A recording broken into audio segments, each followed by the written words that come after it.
আসসালামু আলাইকুম রহমতুল্লাহ ওয়া বারাকাতুহু। বিশ্ব জুড়ে আজ একটাই রব, একটাই কলরব, একটাই হল্লা, ভাগো পালাও পালাও ঘরের দিকে। কিসের ভয়ে? বাঘ ভাল্লুক হিংস্র জন্তু জানোয়ারের ভয় নয়, করোনার ভয়ে। হাই রে করোনা, সারা পৃথিবীকে আজ তলিয়ে দিল করোনা, হিলিয়ে দিল করোনা, একেবারে লন্ড ভন্ড করে দিল করোনা। অনেকেই বলছে এ করোনা আল্লাহর দেওয়া গজব, আবার কেউ কেউ বলছে আল্লাহর দেওয়া গজব নয়, আল্লাহর দেওয়া রহমত, করুণা অর্থাৎ দয়া। দয়ার সাগর মহান আল্লাহ তার দুনিয়াকে, তার প্রকৃতিকে সমস্ত রকমের দূষণ মুক্ত করে মনের মতো সাজিয়ে নিচ্ছে মানুষের উপযুক্ত বাসস্থান করে। এটা সত্য।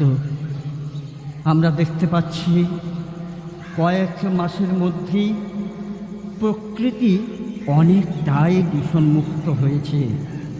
কোকিলের কুহুতান, পাখির কলরব বহু বছর পর আবার যেন ঘরে ফিরে এসেছে। সেই মধ্যরাতে শিয়ালের ডাক, শালিকের ঝাঁক, তাদের কিচির মিচির আবার শোনা যাচ্ছে আগের মতো। সোনালি বসন্তে বনে জঙ্গলে বাগানে গাছের ডালে আবার তারা নাচানাচি করছে, খেলছে, তারা গাইছে, তারা হাসছে। আর মানুষ কাঁদছে। আরে মানুষ মরছে, করোনায় আক্রান্ত হচ্ছে প্রতিনিয়ত হাজার হাজার। আল্লাহর গজব নয় তো কি, সুস্থও তো হচ্ছে হাজার হাজার। আরে মানুষ তো মরবে, এটা চিরন্তন সত্য। ওসিলায় রুজি, বাহানায় মৌত, অস্বাভাবিক কিছু তো নয়। ঈশ্বর মঙ্গলময়, আল্লাহ যা করেন তা ভালোর জন্য। একটা মা তার সন্তানকে যতটা ভালোবাসে তার 70 গুণ বেশি ভালোবাসে আমার আল্লাহ তার বান্দাকে। আর সেই মানুষের প্রতি আল্লাহর গজব হয় কি করে? তবে কি মানুষ মনুষ্যত্ব, বিবেক, মানবতাকে হারিয়ে অমানুষ হয়ে গেছে নাকি? কোরআনে এসেছে উলায়েকা কাল আনআম বালাদা, মানুষ পশুরও অধম হবে। তার জ্বলন্ত প্রমাণ এই আমফান, এই ঝড়। সর্বহারা দিন দরিদ্র লক্ষ লক্ষ মানুষের পেটের অন্ন কেড়ে নিয়েছে লকডাউন। আর মরার উপর খাড়ার ঘা, মাথা গুজার খাই, চাল চুলো পর্যন্ত উড়িয়ে নিয়ে চলে গেল আমফান। আর সেই অসহায় সর্বহারাদের হক লক্ষ কোটি টাকা নয় করল ওই এয়ার কন্ডিশন 3 তলা ফ্ল্যাট তোলা নিচু তলার কিছু নেতা চেলা চামুন্ডেরা। এরা কি মানুষ? এরা হলো পশুর চেয়েও নিকৃষ্ট। আল্লাহর ভয় নেই, থাকবে কি করে? পেটে কোনো শিক্ষা নেই, কয়ের আঁশকি নেই। এরা হয়ে গেছে বড় বড় নেতা।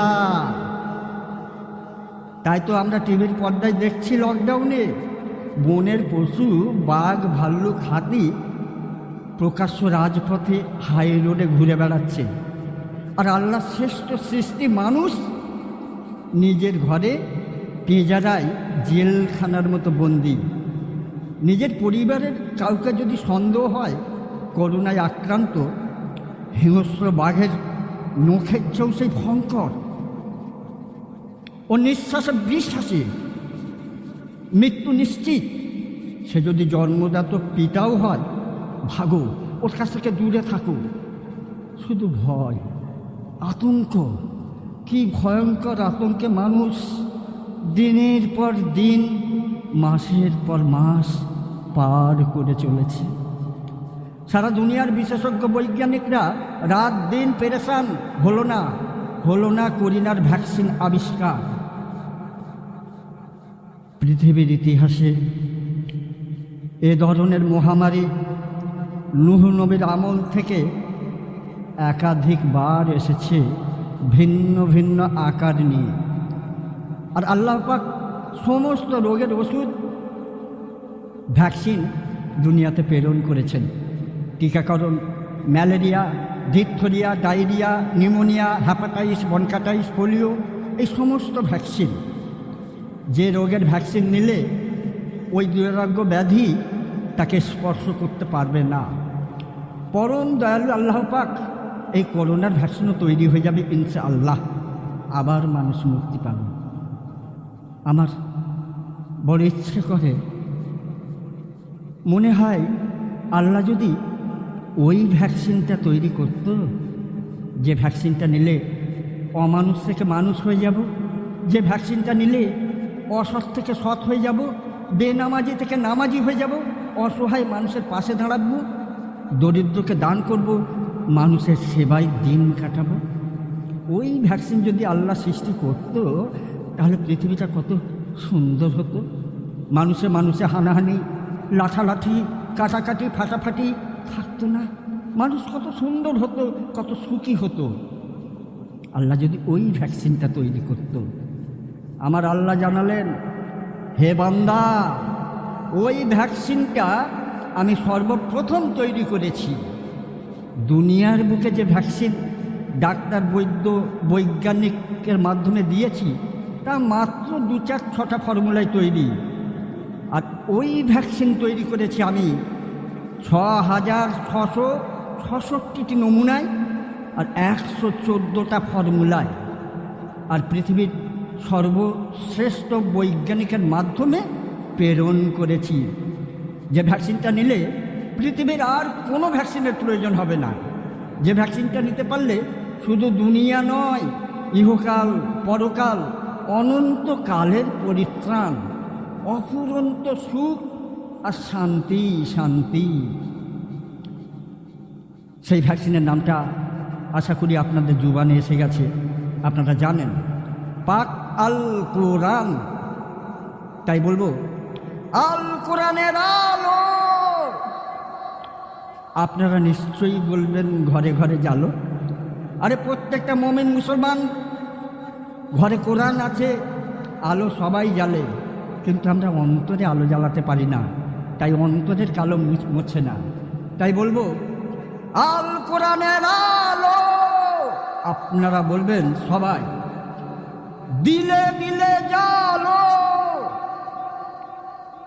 আসুন আমরা সবাই সেই পরম করুণাময় আল্লাহর পাক দরবারে দুহাত তুলে এই দোয়া চাই, আল্লাহ এই কঠিন পরীক্ষায় আমাদের সবর দাও, শান্তি দাও, মুক্তি দাও। আমার এই ক্ষুদ্র বক্তব্য যদি আপনাদের ভালো লাগে, বেশি বেশি করে শেয়ার করবেন এবং এই চ্যানেলটিকে সাবস্ক্রাইব করে আমাকে ধন্য করবেন। ধন্যবাদ আনতে আপনাদের বন্ধু কাজী আক্তার হোসেন।